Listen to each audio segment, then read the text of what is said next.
मेरे प्यारे दोस्तों, नमस्कार। कैसे हैं आप? उम्मीद है कि आप सभी स्वस्थ होंगे, निरोग होंगे और अपने अपने क्षेत्र में इस देश के लिए अच्छा कार्य कर रहे हैं। दोस्तों, इस समय हर चैनल पर सबसे ज़्यादा ज्वलंत मुद्रा सिर्फ एक ही है, वो है द केरला स्टोरी। जितने कामी वामी लिबरल सेकुलर हैं वो सब इस बात का विरोध कर रहे हैं कि ये फिल्म सच्ची घटनाओं पर आधारित नहीं है, ये फिल्म झूठी है, प्रोपोगंडा दिखाया जा रहा है, वगैरह वगैरह वगैरह। अब सवाल ये है कि अगर फिल्म झूठी है या ये गलत है या जो भी है, तो इसमें इन लोगों को क्या तकलीफ है? अब तक जो ये सारी फिल्में बन रही थीं, क्या वो सारी सब सच्ची बन रही थीं? लेकिन जनाब, ये बात नहीं है कि फिल्म झूठी है या सच्ची है। इनको फिल्म से कोई लेना देना नहीं है। इनको फिल्म में छुपे हुए मैसेज से लेना देना है। इनका डर ये है कि अब तक जो हिंदू सेकुलरिज्म की गोली खा के नींद में सोया पड़ा था, कहीं ऐसी फिल्मों की वजह से वो जाग न जाए। यही कारण है कि ममता बनर्जी तिलमिला उठी हैं।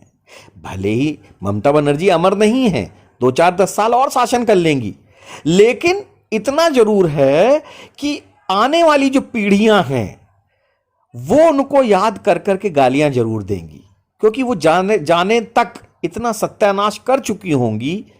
और मुझे तो ऐसा लगता है जो बंगाल की हालत चल रही है, ममता बनर्जी हो सकता है कुछ सालों में बंगाल को बांग्लादेश का पार्ट बना दे, क्योंकि वहां हालात ऐसे ही चल रहे हैं। और यही कारण है कि ये कामी वामी और लिब्रांडू और जितने भी सेकुलर हैं, ये ऐसी फिल्मों पे चुन चुन के निशाना साध रहे हैं, क्योंकि ये नहीं चाहते हैं कि इस प्रकार की सच्ची फिल्में हिंदुस्तान में रिलीज हों। अब ये किस टाइप की फिल्में चाहते हैं? देखिए, अब तक क्या होता था हिंदी फिल्मों में कि साहब ठाकुर जल्लाद होता है, शोषण करता है, बलात्कारी होता है, पंडित चोर होता है, बेईमान होता है, पाखंडी होता है, ढोंगी होता है, बनिया लोगों को लूटता है, लोगों में मतलब जो है लोगों के पैसों की हेराफेरी करता है।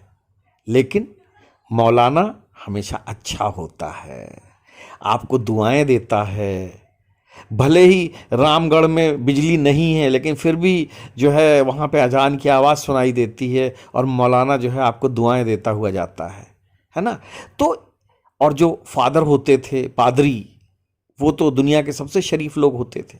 बट हकीकत अब जब लोगों के सामने खुलने लगी, इन 70 सालों में लोगों ने जाना कि सच्चाई क्या है, मौलाना कैसे होते हैं, ये पत्थर कौन चलाता है, गर्दन कौन काटता है, तब धीरे धीरे ऐसी फिल्में बनने लगी हैं कि जो जिनको कि हिंदू पसंद कर रहे हैं और जो हमारे देश और समाज की हकीकत सामने ला रही हैं। इसलिए ये एक नैरेटिव सेट कर रहे हैं इन फिल्मों को झुठलाने का। और दोस्तों, ये पहली बार नैरेटिव सेट नहीं हुआ है। ये नैरेटिव तो आजादी के तुरंत बाद सेट कर दिया गया था।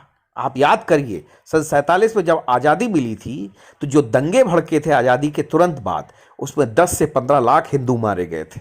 मारने वाले कौन थे ये सब आप जानते हो। लेकिन क्या नैरेटिव सेट किया गया? सेट ये किया गया कि देश का बंटवारा अंग्रेजों ने किया था और ये दंगे फसाद अंग्रेजों ने डिवाइड एंड रूल पॉलिसी के तहत करवाए। जनाब, अंग्रेजों को क्या जरूरत पड़ी थी दंगे करवाने की? दंगे चाहे रामनवमी पे पत्थर फेंके जाते हों या किसी आपकी यात्रा पे पत्थर चलाए जाते हों, कोई कहता है? आपने कभी सुना कि कभी किसी मतलब जो है हिंदू ने पत्थर चलाए हों या हिंदू ने किसी के त्योहारों पे जो ऑब्जेक्शन उठाया हो? कभी नहीं होता। लेकिन क्या है कि जब किसी समाज को या किसी वर्ग विशेष को या किसी धर्म विशेष को अपनी सुप्रीमेसी आप पे दिखानी हो, ये दिखाना हो कि तुम हमारे गुलाम रहे हो 800 साल, तुम कैसे ऊंची आवाज में बात कर सकते हो, तुम कैसे हमारे घर के दरवाजे से जो है यात्रा निकाल सकते हो, कैसे तुम जय श्री राम का नारा बोल सकते हो, तब क्या होता है? तब ऐसे ये लोग पत्थर चलाते हैं ताकि आप उनसे दबे रहें, कुचले रहें, आप उनके आगे जो है झुके रहें। और यही आज़ादी के बाद से एक नैरेटिव बनाया गया कि साहब बंटवारा तो अंग्रेजों ने कराया था, गांधी नेहरू का इससे कोई लेना देना नहीं था। जो 10-15 लाख लोग मरे, उनको मारने के लिए लोग मंगल ग्रह से आए थे, वरना यहां पर तो गंगा जमुनी तहजीब की जो है नदी बह रही थी, बयार चल रही थी, है ना। सेकुलरिज्म का जो है गोली ऐसी पिलाई गई कि साहब आप सेकुलर होते चले गए, आपको पता ही नहीं चला कि आपको मारने वाले कौन लोग थे। ऐसे ही इन्होंने नैरेटिव चलाया कश्मीर में जो है, जो वहां से जो मारे गए लोग, इन्होंने कहा साहब कश्मीर फाइल झूठी है, क्योंकि कश्मीर से तो लोग जो हैं रातों रात खुद ही निकल के अपने शरणार्थी बनने के लिए दिल्ली चले आए थे, है ना।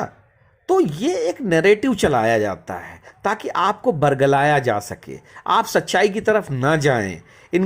इनको अब ये डर होने लगा है कि धीरे धीरे अगर हिंदू जाग जाएगा तो वो पुरानी सारी बातें सामने आ जाएंगी, जो अत्याचार हिंदुओं पर किए गए हैं, किस तरीके से देश और समाज को तोड़ा गया है, किस तरीके से कुछ धर्मों को बढ़ावा दिया गया और इस देश के सबसे बड़े जो धर्म, हिंदू धर्म को दबाया गया, कुचला गया।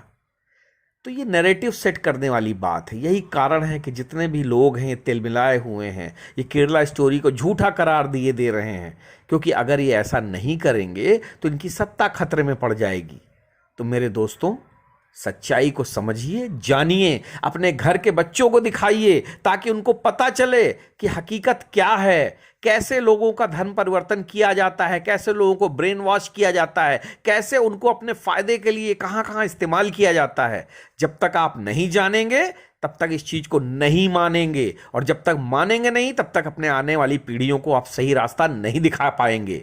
तो जागिए, अपनी आने वाली पीढ़ियों को सही रास्ता दिखाइए, क्योंकि हिंदुस्तान के अलावा हिंदुओं का कोई और देश नहीं है। इस मुगालते में मत रहना कि सेकुलरिज्म के चलते जो है ये देश बचा रहेगा। ये देश तभी तक सेकुलर है जब तक हिंदू मेजॉरिटी में है, वरना इसका हाल कश्मीर की तरह होते हुए टाइम नहीं लगेगा। बांग्लादेश, पाकिस्तान, अफगानिस्तान और 56 उन देशों का हाल देख रहे हो जहां पर वैसे तो हिंदू है ही नहीं, लेकिन फिर भी वहां की क्या हालात है ये आप समझ सकते हो।